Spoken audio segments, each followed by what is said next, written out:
నాయకుడు గౌరవనీయులు రామచంద్రరావు గారు. సో కార్యకర్తకి ఇంతకంటే ఎక్కువ ఏం కావాలి? ఎవరైనా పోలీస్ స్టేషన్లో పడ్డారు, ఇడిపచ్చికొచ్చేందుకు మా నాయకుడు ఉన్నాడనే ఒక భరోసా ఉంటే ఏదైనా చేయగలుగుతామనేది అనేక సందర్భాల లోపల నిరూపించారు భారతీయ జనతా పార్టీ కార్యకర్తలు.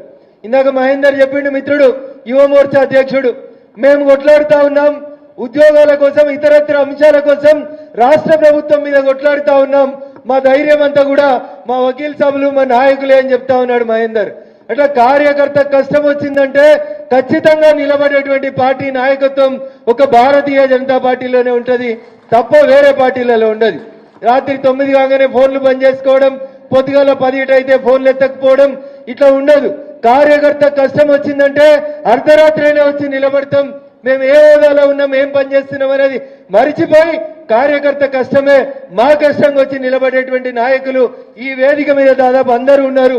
కొందరికి అవకాశాలు వచ్చినాయి, ఇంకొందరికి భవిష్యత్తులో అవకాశాలు వస్తాయి. ఇది భారతీయ జనతా పార్టీ యొక్క గొప్పతనం.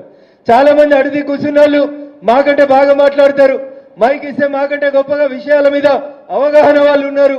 వేదిక మీద కూడా చాలా మంది మాకంటే బాగా మాట్లాడేటువంటి వాళ్ళు ఉంటారు.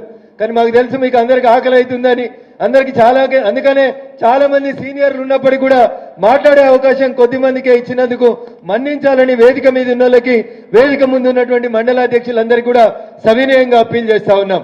నేను చాలా సందర్భాల్లో ఒకటే మాట చెప్తా. చాలా మంది కార్యకర్తలు అంటారు, అన్న గెలుస్తామంటావా? ఏమంటారు? గెలుస్తామంటావా?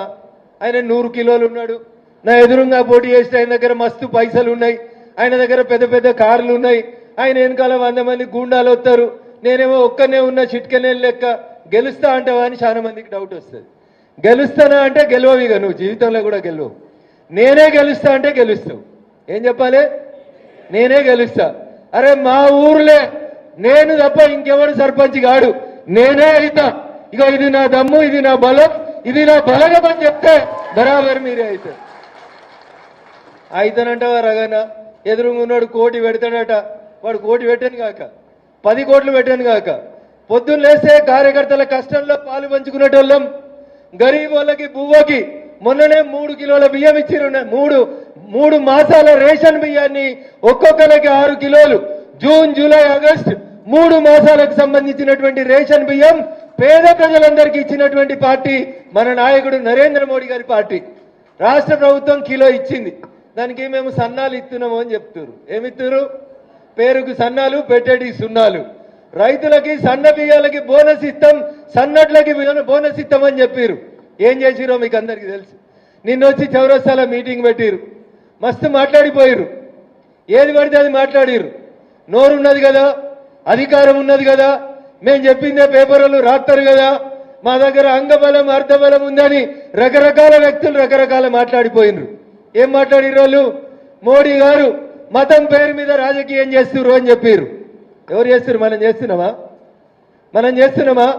ఈ దేశంలో మతం పేరు మీద ఓట్లు అడిగిన పార్టీ, మతం పేరు మీద ఈ దేశ ప్రజల్ని విభజించిన పార్టీ అయ్యా మహేష్ కుమార్ గౌడ్ గారు. అది కాంగ్రెస్ పార్టీ తప్ప ఇంకొక పార్టీ కాదు ఈ దేశం లోపల. ఆఖరికి ఈ దేశ సర్వోన్నత న్యాయస్థానం సుప్రీంకోర్టు ఒక జడ్జిమెంట్ ఇచ్చింది.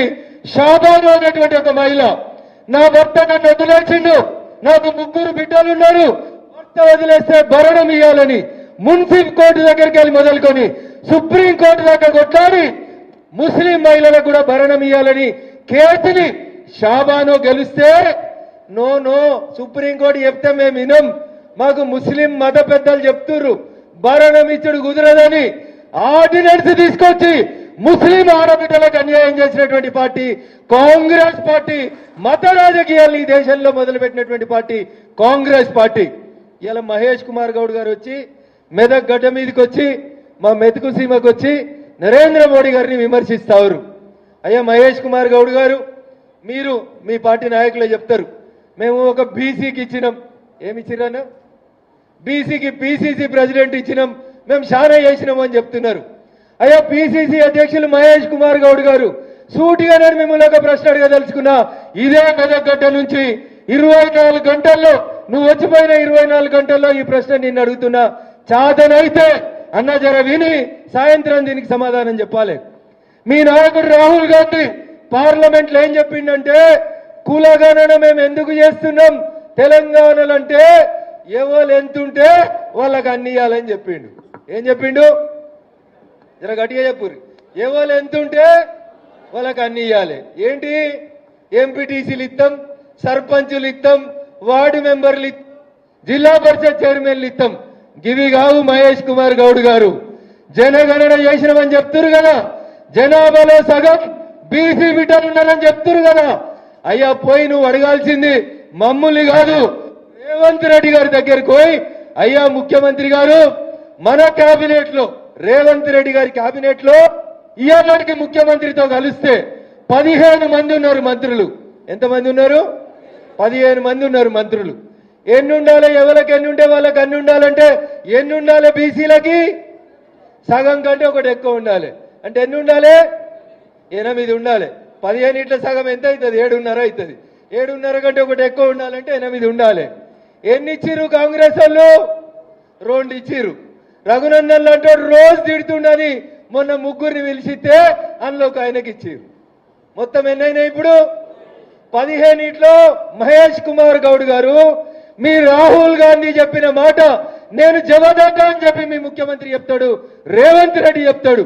ఒకవేళ అదే నిజమైతే, రాహుల్ గాంధీ పార్లమెంట్ సాక్షిగా మాట్లాడిన మాట కరెక్టే అయితే మీరు